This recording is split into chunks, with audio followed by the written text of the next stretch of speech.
Hai para pecinta film, selamat datang di One Day Film. Kali ini saya akan mereview serta membahas sebuah series dari Netflix yang berjudul Money Heist: Korea Joint Economic Area. Series ini dirilis pada tahun 2022. Series ini terdiri dari 6 episode di season yang pertama, yang mana saya akan membahas ceritanya dalam satu video.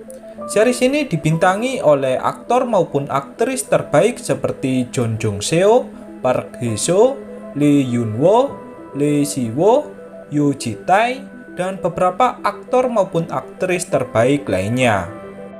Series ini akan mengisahkan tentang aksi perampokan terbesar di Korea yang akan menjadi perampokan terbesar sepanjang sejarah. Sebelum masuk ke pembahasan, saya sangat menyarankan sekali kepada kalian agar menonton series ini di Netflix terlebih dahulu.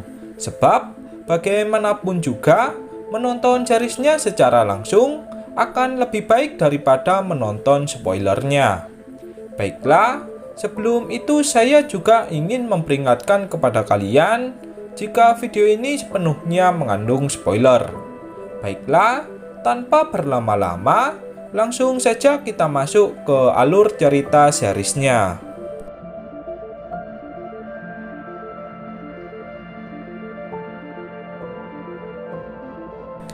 Cerita dimulai dengan memperlihatkan kisah seorang wanita dari Korea Utara. Wanita ini kemudian mengikuti pelatihan militer di negaranya. Beberapa bulan kemudian, tersebar sebuah berita jika Korea Utara dan Korea Selatan memutuskan untuk membangun zona ekonomi bersama.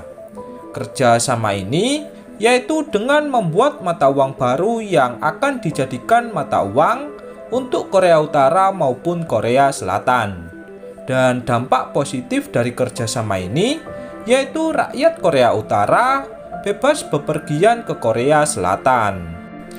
Wanita dari Korea Utara sebelumnya pun kemudian memutuskan untuk memulai hidup baru di Korea Selatan.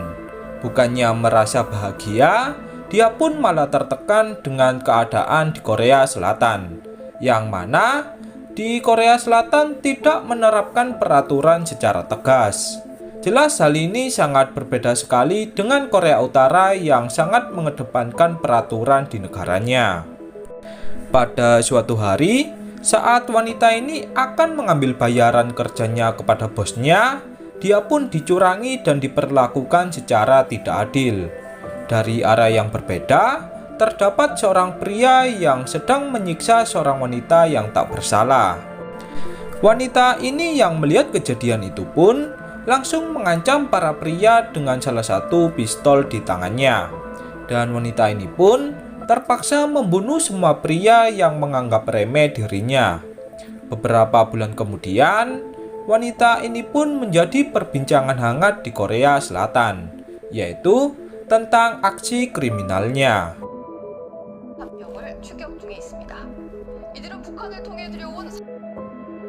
Hal mengejutkannya, wanita ini hanya membunuh dan merampok beberapa uang dari seorang penjahat. Pada suatu ketika, wanita ini sudah tak kuat untuk melanjutkan hidupnya. Dia pun berniat untuk melakukan bunuh diri. Wanita ini merasa jika kehidupan yang dijalaninya terasa sangat berat. Saat wanita ini sudah siap untuk melakukan bunuh diri, datanglah seorang pria yang kemudian memberikan semangat hidup kepadanya. Pria ini mengaku jika namanya adalah Profesor. Profesor mengatakan jika dia memiliki sebuah rencana penting untuk melakukan perampokan dengan nominal uang yang cukup besar.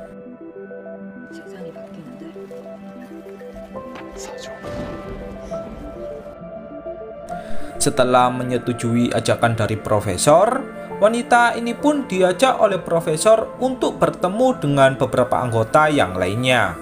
Sebelum menjalankan rencana tersebut, profesor menyuruh semua anggotanya untuk memilih nama kota di dunia. Dan nama kota ini akan dijadikan mereka sebagai nama samaran, yang tak lain tujuannya untuk menyembunyikan identitas mereka. Anggota yang pertama memilih nama Rio. Rio memiliki bakat dalam bidang IT, yang mana dia ahli dalam melakukan peretasan. Anggota yang kedua memilih nama Denver. Denver memiliki keahlian dalam bertarung, dan dahulunya dia dijadikan para penjudi saat melakukan pertarungan. Anggota ketiga yaitu memilih nama Moskow. Moskow adalah ayah dari Denver. Moskow memiliki bakat dalam menggali tanah, dan nantinya dia akan bertugas untuk menggali terowongan yang akan dijadikan pelarian. Anggota berikutnya memilih nama Nairobi. Nairobi dahulunya adalah seorang penipu yang berbakat. Dia ahli dalam melakukan pemalsuan identitas. Selanjutnya, yaitu kedua sahabat yang memilih nama Helsinki dan juga Oslo. Dahulunya, mereka berdua adalah anggota dari geng besar. Anggota berikutnya memilih nama Berlin. Berlin bukanlah seorang pria sembarangan. Dia memiliki masa lalu yang kelam, yang mana dia merupakan seorang buronan dari Korea Utara yang berhasil melarikan diri. Anggota terakhir atau wanita di awal cerita sebelumnya, dia memilih nama Tokyo. Setelah semua anggota telah menentukan nama samaran mereka masing-masing, profesor menjelaskan alasan dari rencananya ini. Profesor mengatakan, jika kerjasama antara Korea Utara dan Korea Selatan akan membuat orang kaya menjadi semakin kaya, dan orang miskin akan semakin sengsara. Sebab itulah, profesor mengajak mereka semua untuk melakukan pencurian terbesar sepanjang sejarah. Target dari pencurian ini bukanlah sebuah bank, namun adalah gedung percetakan uang baru yang akan dijadikan mata uang dari Korea Utara maupun Korea Selatan. Setelah itu, cerita pun beralih ke seorang pria yang merupakan direktur di gedung percetakan uang. Pria ini bernama Yongmin. Pada saat itu, selingkuhan dari Yongmin yang merupakan asistennya akan menuntut janji dari Yongmin yang akan menceraikan istrinya dan menikahinya. Asisten dari Yongmin ini bernama Mison. Tepat pada hari itu, gedung percetakan uang ini sedang dijadikan bahan pembelajaran bagi siswa-siswi dari salah satu sekolahan. Seorang siswi dari rombongan tersebut merupakan seorang putri dari Duta Besar Amerika, yang mana seorang putri ini akan menjadi bagian dari rencana profesor. Di tempat yang lain, anggota dari profesor sudah bersiap untuk menjalankan rencana awal, yaitu dengan mengambil alih sebuah truk kontainer yang membawa bahan percetakan uang di dalamnya.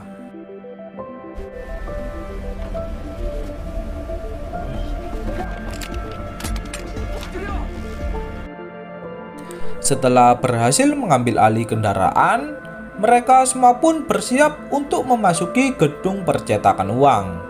Di pos pemeriksaan, Berlin dicurigai sebab polisi di tempat itu tak pernah mengenal wajah dari Berlin. Rio berusaha untuk meretas keamanan milik polisi, yaitu dengan menambahkan identitas dari Berlin. Di tempat yang berbeda, Tokyo bersama Nairobi melewati pintu utama sesuai rencana yang mereka jalankan. Dan pada akhirnya, rencana perampokan pun dimulai. Semua orang yang berada di gedung percetakan uang akan dijadikan sandera oleh anggota dari profesor.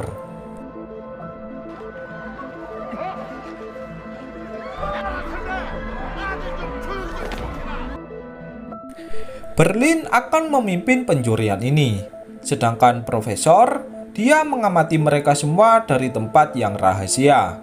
Berlin kemudian menjelaskan berbagai aturan kepada para sandera. Jika mereka ingin tetap hidup, aturan yang pertama, mereka hanya perlu menuruti perintah dari para perampok. Berlin juga menjelaskan, jika perampokannya ini tak akan membuat korban jiwa. Di ruangan yang lain, Rio bersama Denver dan ayahnya sedang membuka sebuah berangkas yang berisi jutaan won.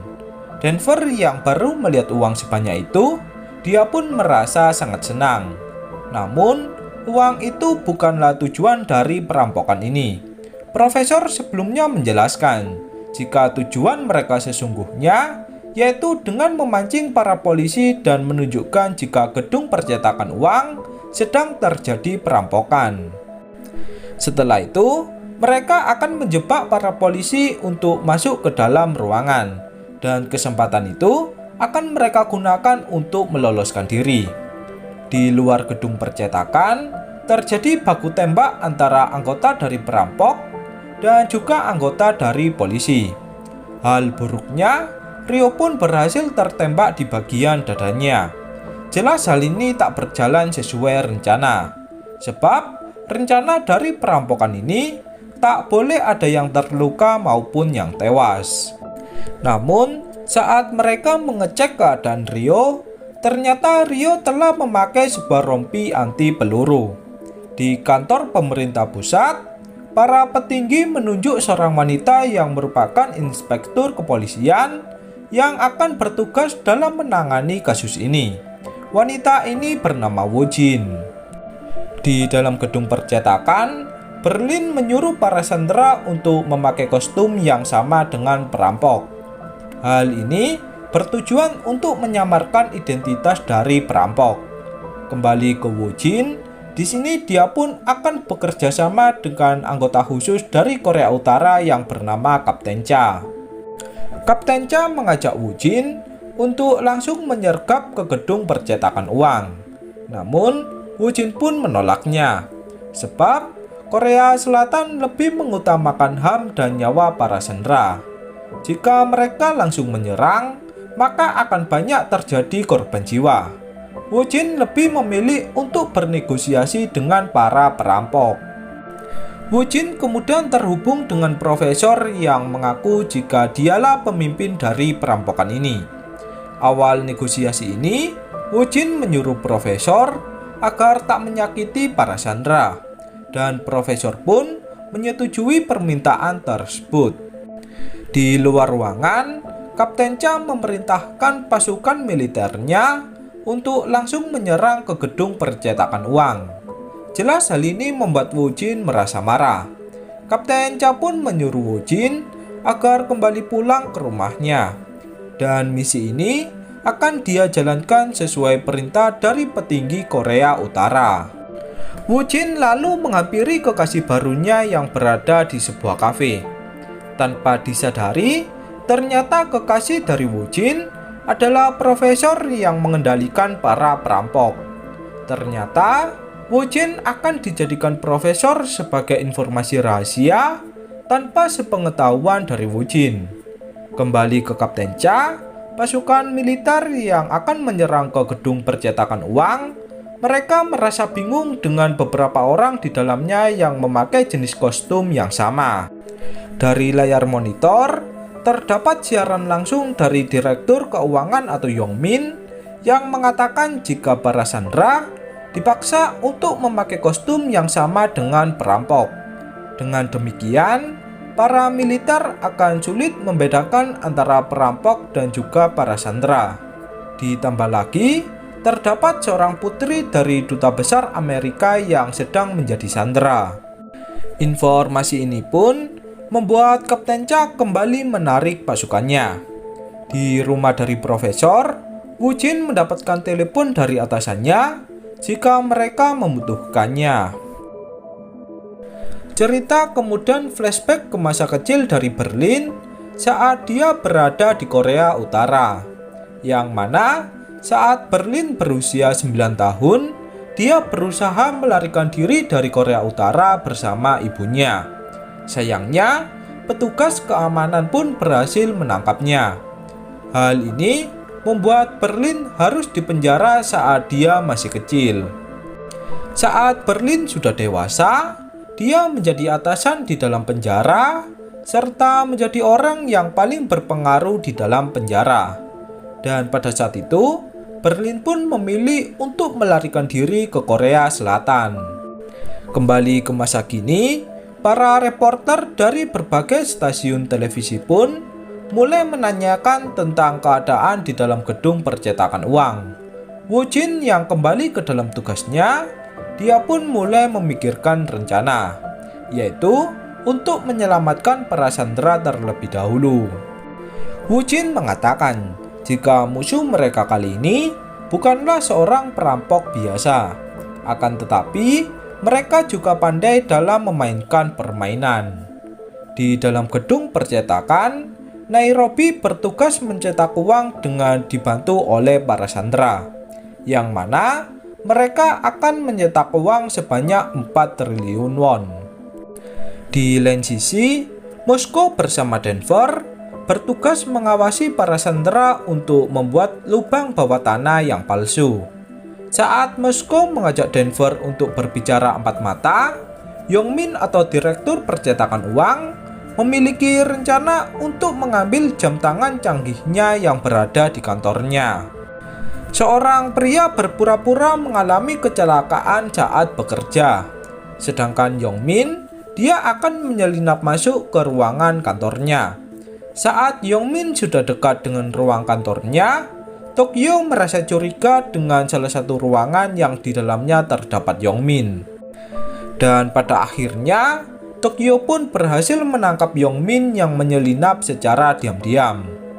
Di suatu ruangan, Berlin bertanya kepada Yongmin tentang tindakannya yang menyelinap secara diam-diam. Yongmin pun beralasan jika tujuannya hanya untuk mengambil kotak P3K untuk temannya yang sedang terluka. Berlin yang memiliki sifat tegas dan juga kejam, jelas tak akan mudah dibodohi. Berlin lalu mengumpulkan seluruh sandera dan membaginya sesuai asal negara mereka, baik Korea Utara maupun Korea Selatan. Berlin juga mengatakan jika peraturan kali ini, yaitu jika sandera dari Korea Utara bersalah, maka Korea Selatanlah yang akan dihukum, dan itu pun sebaliknya. Hukumannya pun bisa saja mengancam nyawa mereka. Tokyo yang melihat tindakan dari Berlin pun seketika merasa berlebihan. Profesor telah memberikan amanah kepada mereka jika para sandera tak boleh ada yang tewas. Berlin menjawab jika hal ini untuk menakuti para sandera agar mereka tak berani berbuat macam-macam. Di ruangan lain, Rio mengantarkan putri dari duta besar Amerika yang bernama Ann untuk ditaruh di ruangan khusus. Beberapa saat kemudian, Berlin memerintahkan seluruh sandera untuk mengambil jatah makanan pada saat itu. Kesempatan ini pun digunakan Yongmin untuk melanjutkan rencananya sebelumnya. Yongmin menyuruh Mison atau selingkuhannya untuk menjalankan rencananya. Jika Mison tak mau menuruti Yongmin, dia mengancam tak akan bertanggung jawab atas hubungan gelap mereka. Mison lalu beralasan kepada Denver jika dia saat ini sedang hamil.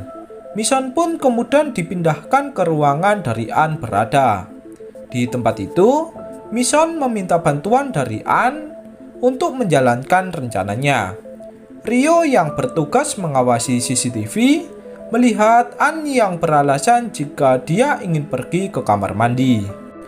Karena CCTV tak ada yang mengawasi, Mison pun mulai menjalankan rencananya.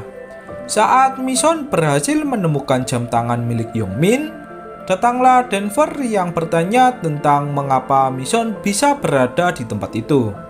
Mison pun beralasan jika dia sangat merasa lapar. Mison juga mengatakan jika Yongmin sebenarnya sudah menikah dan dia dipaksa untuk melakukan hubungan ini. Tanpa curiga sedikit pun, Denver yang merasa jatuh cinta kepada Mison seketika sangat emosi setelah mengetahui kelakuan dari Yongmin. Beralih ke Woo Jin, di sini dia pun mendapatkan sebuah sinyal dari dalam gedung percetakan uang. Tanpa sepengetahuan dari profesor, Wojin berhasil meretas jam tangan tersebut untuk mengetahui berbagai suara yang terjadi di dalam gedung percetakan uang.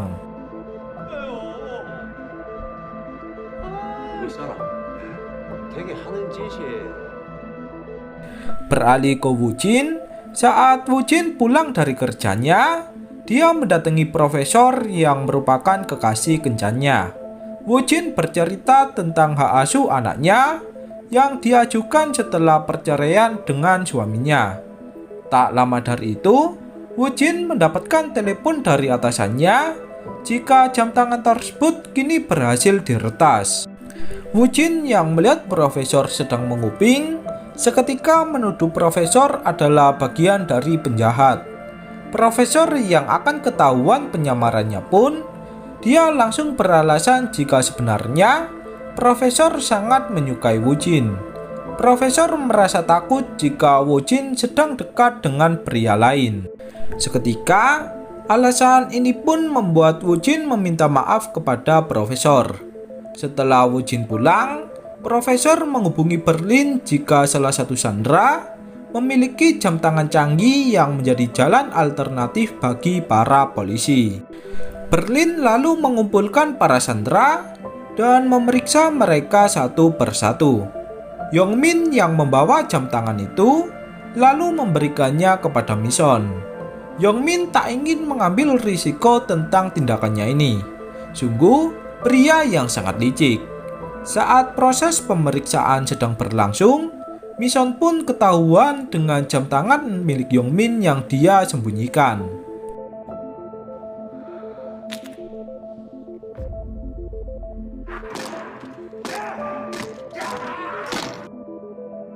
Beralih ke Wojin, di sini dia pun merasa heran tentang para perampok yang mengetahui jika seorang sandera memiliki jam tangan. Wojin juga merasa curiga, mengapa para perampok bisa selangkah lebih maju dari mereka. Kembali ke dalam gedung percetakan uang, Denver diperintahkan Berlin untuk membunuh Mison yang tak mau menaati peraturan. Profesor yang melihat keributan tersebut langsung menghubungi Berlin. Namun, Berlin tak mau mengangkatnya.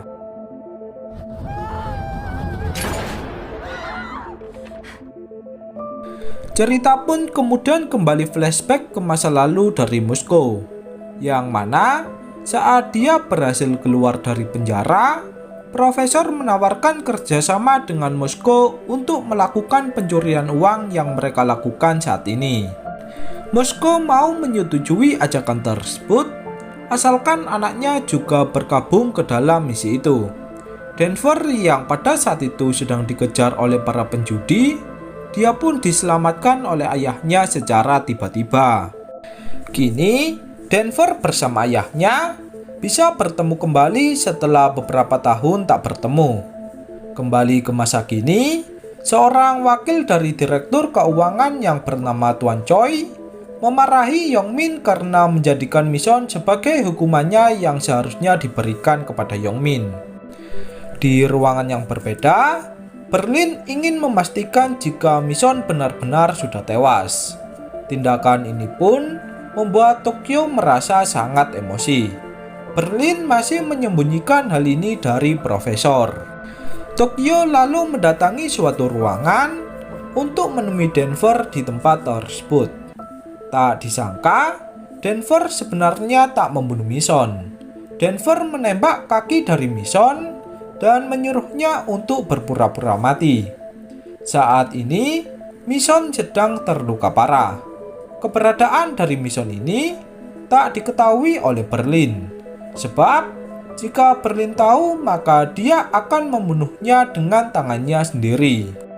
Cerita pun kembali flashback saat profesor menjelaskan rencana pengalihannya, yang mana Moskow akan menggali jalan keluar sesungguhnya, sedangkan para sandera akan menggali jalan keluar yang palsu. Denver sangat perhatian sekali kepada Mison. Bahkan, dia menyuapi Mison layaknya kekasihnya. Denver ingin menjaga Mison dan berharap dia baik-baik saja. Di tempat penggalian tanah, Tuan Choi mendatangi Yongmin untuk memberinya pelajaran karena kematian dari Mison. Para sandera menganggap jika kini Mison telah tewas. Namun, dari suatu arah, datanglah Mosko yang mengajak mereka semua untuk makan bersama. Hal ini membuat Yongmin terselamatkan dari amarah Tuan Choi. Saat makan bersama tengah berlangsung, Denver bersama Tokyo memiliki rencana untuk melengsarkan jabatan dari Berlin. Sebelum itu, Denver bersama Tokyo harus melumpuhkan Oslo dan juga Helsinki yang berpihak kepada Berlin. Denver berusaha bertarung dengan Oslo yang berada di suatu tempat. Beruntungnya, Denver berhasil mengalahkan Oslo walau nyawanya hampir saja terancam.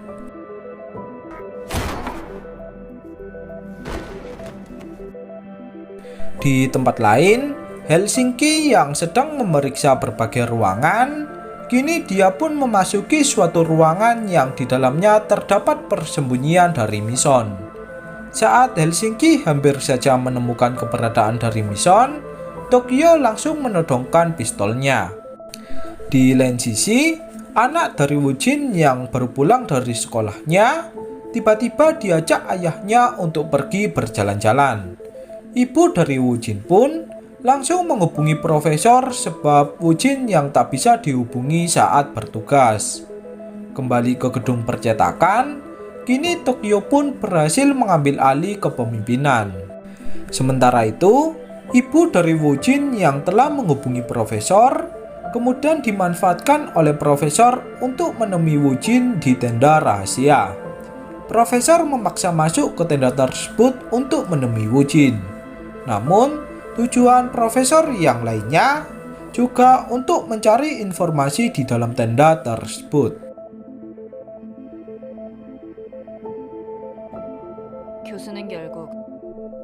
Woo-jin berterima kasih kepada profesor serta memarahinya karena menerobos masuk ke dalam tenda. Woo-jin membentak profesor dan menyuruhnya untuk pergi. Di dalam gedung percetakan, Tokyo menyuruh Berlin untuk mengatakan sesungguhnya kepada profesor. Profesor yang mendengar ucapan dari Berlin jika dia telah membunuh Mison, seketika merasa sangat marah.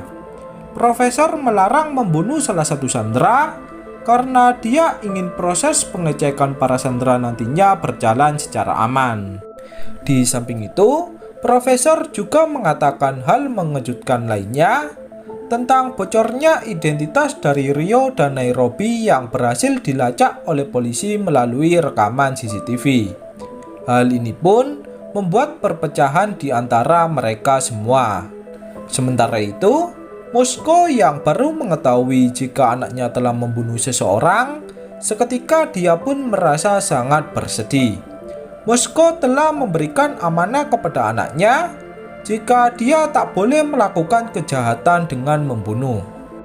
Mosko yang merasa sangat kecewa, seketika dia pun ingin menyerahkan dirinya kepada polisi. Denver berusaha meyakinkan ayahnya jika Mison sebenarnya belum tewas. Ucapan dari Denver pun tak dipercaya oleh Mosko. Mosko lalu berjalan keluar dan berencana untuk menyerahkan diri. Denver lalu mendatangi ayahnya dan meyakinkan jika Mison belum tewas. Profesor lalu menyuruh Berlin untuk membuat rencana dadakan. Rencana ini pun dengan memanfaatkan beberapa sandera yang bertugas untuk melindungi Moskow. Tokyo akhirnya mengatakan kepada Moskow jika Mison belum tewas, dan Denver sebenarnya tak membunuh siapapun. Keributan ini malah digunakan Yongmin untuk melarikan diri. Namun, Tokyo memerintahkan mereka semua agar menurunkan senjatanya. Dengan demikian, Yongminlah yang terlihat seperti perampok. Dan pada akhirnya, Yongmin pun tertembak di bagian dadanya.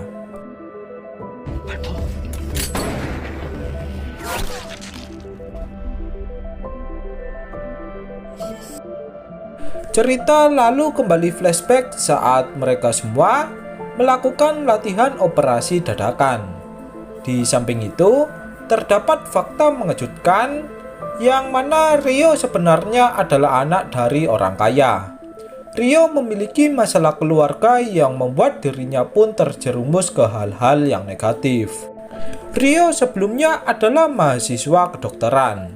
Namun, dia memutuskan keluar tanpa sepengetahuan ayahnya.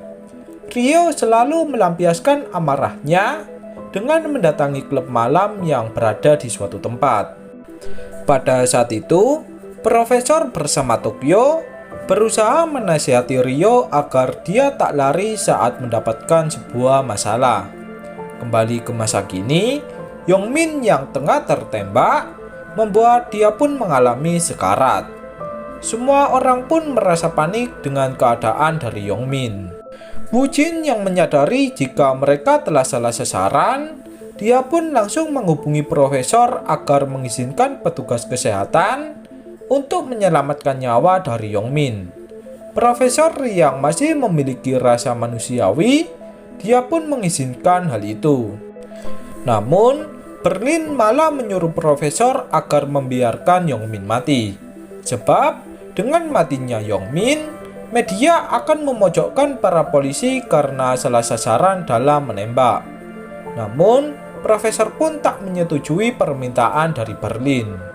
Di tempat yang berbeda, Tokyo mengajak Rio untuk mengoperasi mission tanpa sepengetahuan dari Berlin. Namun, Rio pun menolaknya. Kembali ke Woo-jin, Kapten Cha akan menyamar menjadi dokter dan ikut masuk ke dalam gedung percetakan uang. Kapten Cha akan memakai kacamata perekam yang dapat memperlihatkan keadaan di gedung percetakan uang.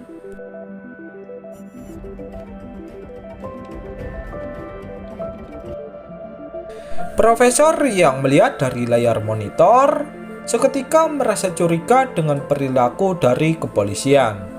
Profesor menyadari jika Kapten Cha merupakan seorang polisi yang menyamar. Di tempat yang berbeda, beberapa anak buah dari Kapten Cha akan menerobos masuk dan menyamar menjadi seperti Sandra.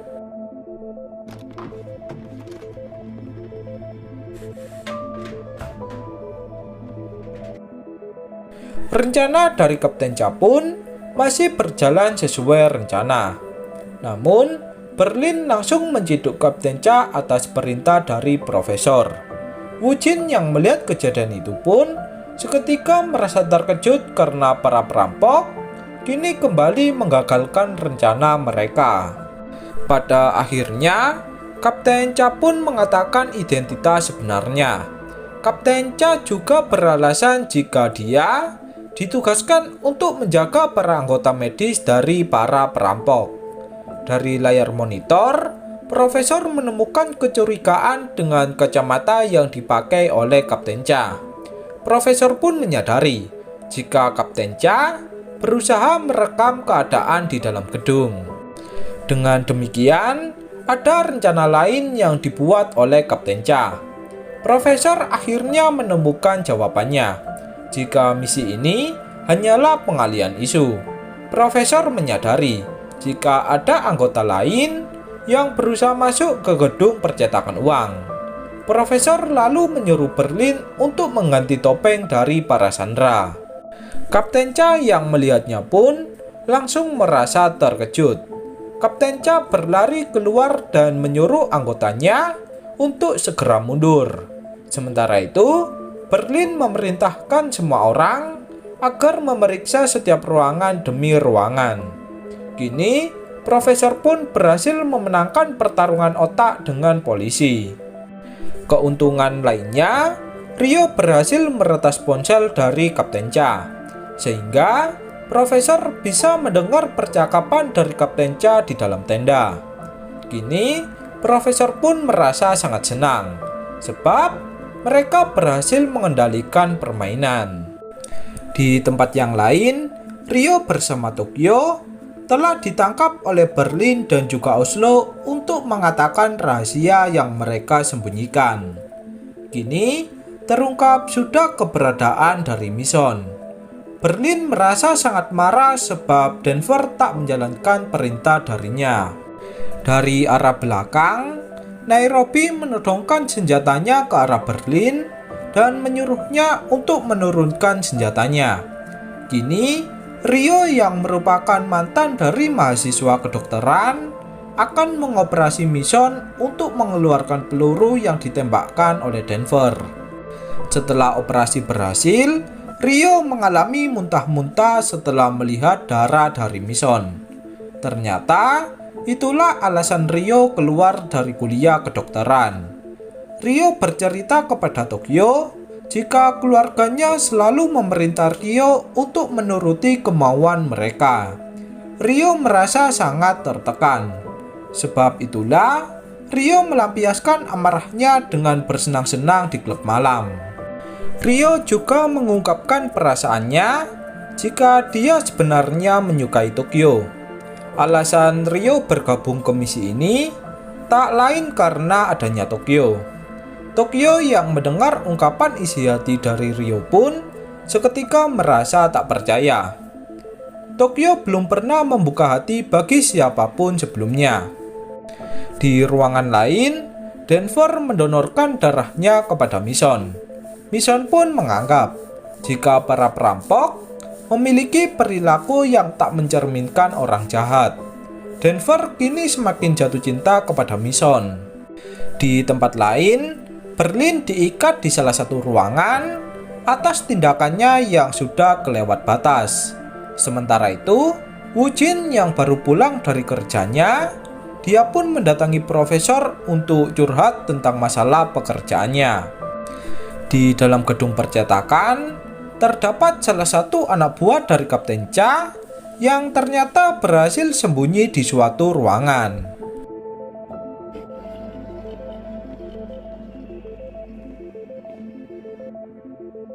Cerita pun kembali flashback ke masa lalu dari Woo Jin tentang Woo Jin yang sedang mengurus perceraiannya. Woo Jin dan anaknya selalu mendapatkan kekerasan yang dilakukan suaminya. Woo Jin harus bersusah payah memenangkan pengadilan dari suaminya yang juga pandai tentang politik. Apalagi mantan suami dari Woo Jin akan mencalonkan dirinya menjadi presiden. Woo Jin bercerita banyak hal kepada profesor. Bahkan Woo Jin juga bercerita hal terburuk di dalam hidupnya. Woo Jin merasa jika profesor adalah orang yang tepat untuk menggantikan suaminya. Beralih ke Kapten Cha, saat dia sedang memikirkan rencana selanjutnya, dia pun dipanggil oleh petinggi Korea Utara untuk menjalankan misi secara diam-diam. Para petinggi Korea Utara menemukan informasi jika Woo Jin mungkin saja seorang pengkhianat. Kapten Cha diperintah atasannya untuk melakukan serangan terbuka tanpa sepengetahuan dari Woo Jin. Sementara itu, Woo Jin yang tertidur di dalam rumah dari profesor, dia pun hampir saja menemukan ruangan rahasia yang digunakan oleh profesor. Beruntungnya, profesor pun tiba tepat waktu. Di gedung percetakan uang, Kapten Cha mendapatkan informasi dari anak buahnya jika dia berhasil menyamar menjadi sandera. Kapten Cha menyuruh anak buahnya untuk membunuh seseorang yang bernama Profesor. Walaupun misi ini mengancam nyawa para sandera, Kapten Cha pun tetap menyuruh anak buahnya untuk melaksanakan perintahnya. Saat pagi harinya, Rio memberikan makanan kepada Berlin yang masih terikat. Berlin mengatakan, jika dengan memberikan kebebasan bagi para sandera, maka hal itu akan membuat para sandera tak merasa takut dengan mereka. Rio pun tak memperdulikan hal itu. Rio lebih memilih perintah dari Tokyo yang kini menjadi pemimpin mereka. Tokyo bersama Nairobi lalu memberikan berita baik kepada para sandera, yaitu tentang keadaan dari Mission yang sebenarnya masih hidup. Para sandera pun merasa sangat senang. Di samping itu, Nairobi juga mengatakan jika para sandera kini bebas menggunakan toilet sesuka hati mereka. Beralih ke Woo Jin, di sini dia pun melakukan percakapan kepada Kapten Cha untuk menjalankan rencana selanjutnya. Tanpa disadari, Profesor berhasil mendengar percakapan itu dari ponsel milik Kapten Cha. Rencana kali ini yaitu memastikan jika para sandera masih baik-baik saja. Profesor meminta bahan makanan kepada Wu Jin sebab stok makanan mereka yang akan habis. Dengan begitu, para sandera akan merasakan kelaparan jika kehabisan makanan. Di dalam gedung percetakan uang, Yongmin berusaha meminta maaf kepada Mission atas tindakannya sebelumnya. Di lain sisi, Denver berusaha membantu Mission dengan sepenuh hatinya. Di ruangan yang berbeda, Yongmin merasa curiga dengan salah satu sandera yang tak pernah dilihatnya. An atau putri dari duta besar Amerika pun beralasan jika pria itu adalah supir bus di sekolahnya. An menyadari jika pria itu sedang menyusup ke dalam gedung. Pria ini mengenalkan namanya jika dia bernama Park Julwo.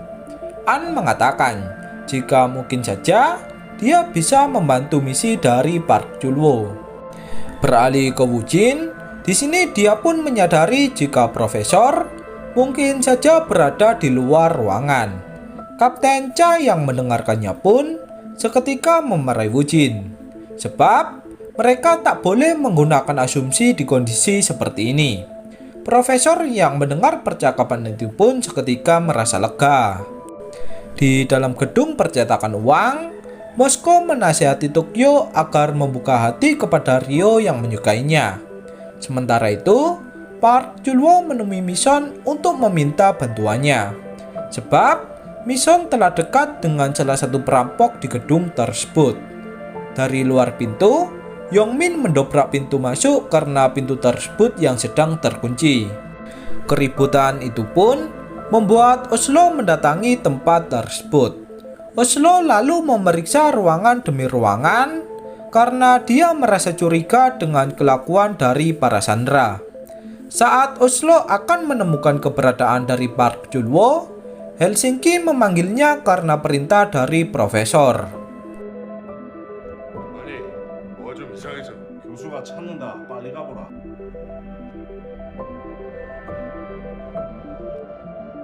Beralih ke Wu Jin berhasil menemukan kendaraan terakhir yang dipakai oleh Rio dan juga Nairobi sebelumnya.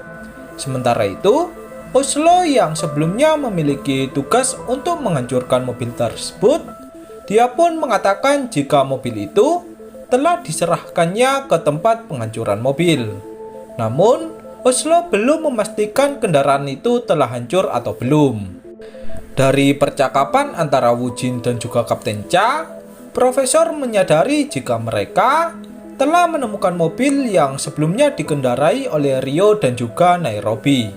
Profesor merasa khawatir sebab di dalam mobil itu terdapat sidik jari dari mereka semua. Jika Wu Jin berhasil menemukan mobil itu, maka identitas mereka akan terungkap. Sementara itu, Denver mendapatkan surat dari Mission yang menyuruhnya untuk menemui Mission di tempat penyimpanan makanan. Denver belum menyadari jika hal ini hanyalah sebuah jebakan.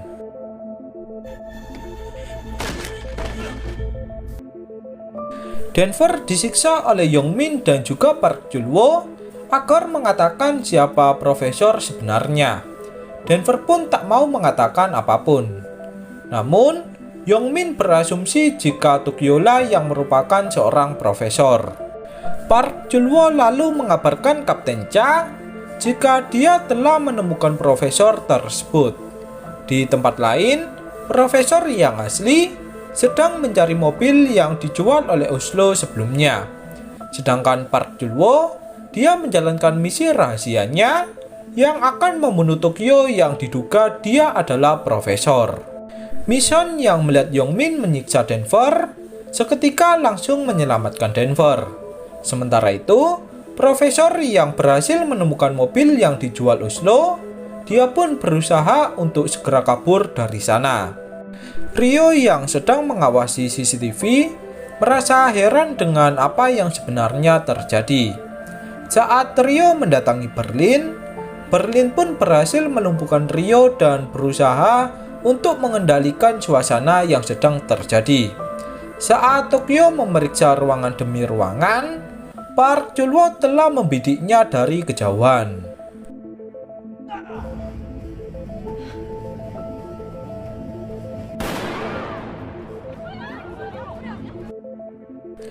Tak disangka, Kapten Cha mendengar suara rintihan dari Park Chul-woo yang mengatakan jika profesor tak ada di gedung tersebut.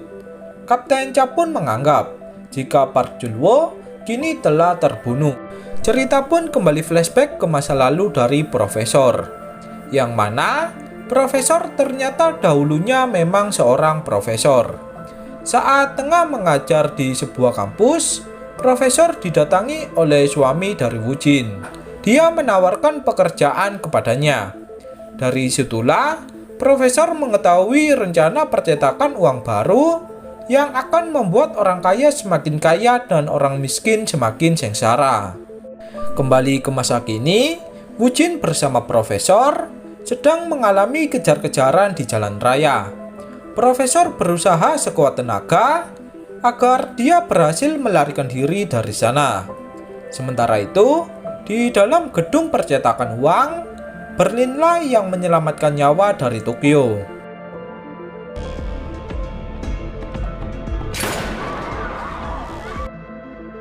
Sedangkan profesor yang berada di jalanan, kini dia pun berhasil meloloskan diri dan membakar mobil tersebut. Profesor merasa sedikit lega sebab kini identitasnya tak berhasil terungkap. Di luar gedung percetakan uang, terdapat beberapa reporter televisi yang ingin mengetahui keadaan di dalam gedung, sebab telah terdengar tembakan dari dalam gedung. Woo Jin yang baru mengetahui rencana rahasia dari Kapten Cha pun seketika merasa terkejut. Apabila publik tahu, mereka akan memojokkan kepolisian atas tindakan mereka yang membahayakan nyawa para sandera. Kesempatan ini pun membuat Woo Jin memiliki suatu rencana dengan membuat opini publik. Kematian dari Park Chul-woo sebelumnya akan dijadikan alasan jika para perampok telah melanggar janji dengan membunuh seorang sandera.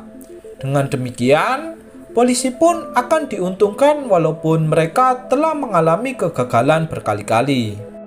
Di dalam gedung percetakan uang, Tokyo berterima kasih dan merasa bersalah kepada Berlin. Tokyo berniat mengembalikan jabatan kepemimpinannya kepada Berlin. Namun, Berlin pun menolaknya. Tokyo akan tetap menjadi pemimpin dan Berlin akan mendampinginya. Sementara itu, Woo Jin meminta kepada profesor agar mengizinkannya memeriksa para sandera. Sebab, tembakan di dalam gedung sebelumnya membuat keluarga dari para sandera merasa panik. Profesor pun menyadari jika Woo Jin akan membuat opini publik seakan perampok telah melakukan tindakan yang kejam. Profesor pun mengizinkan Woo Jin untuk masuk ke dalam gedung. Di dalam gedung percetakan uang, Yong-min kembali berbuat kasar kepada Mison karena Mison yang tak taat kepadanya. Beruntungnya, datanglah Denver yang menyelamatkan Mison dari kekerasan Yong-min.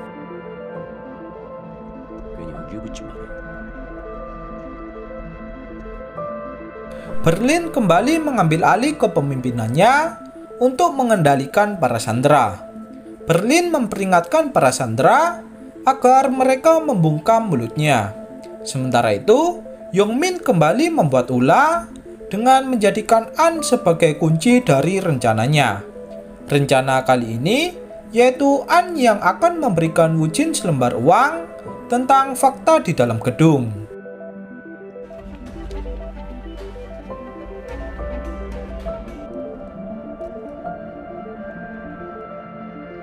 Proses pemeriksaan para sandera akan disaksikan secara langsung oleh keluarga dari para sandera.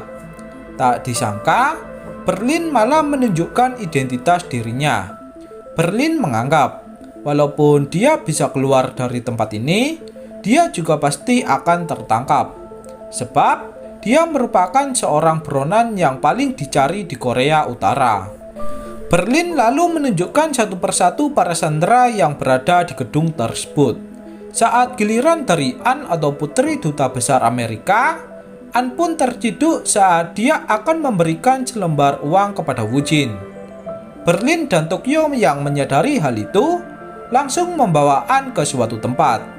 Karena memperkenalkan sandera satu persatu membutuhkan banyak waktu, Wu Jin pun meminta agar langsung mengumpulkan para sandera. Tak disangka, saat Wu Jin bertanya tentang Park Julwo, Yongmin malah mengatakan jika dia telah terbunuh.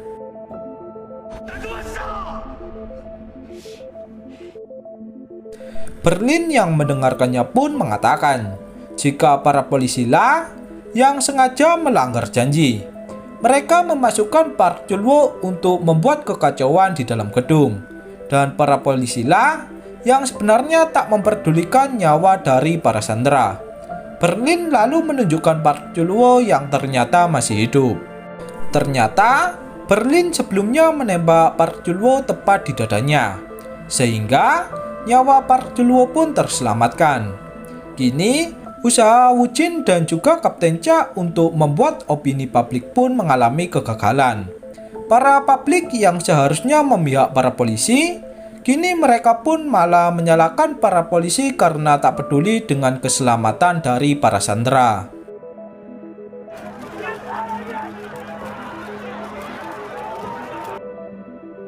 Berbagai media pun mulai menyebarkan berita jika para polisi malah menjadikan sandera sebagai tameng dan tak memperdulikan nyawa mereka. Kini, para polisi pun menjadi pandangan negatif di mata publik. Profesor pun memberikan selamat atas kemenangan mereka dari rencana polisi sebelumnya. Keberhasilan ini juga dipengaruhi oleh kepemimpinan dari Berlin.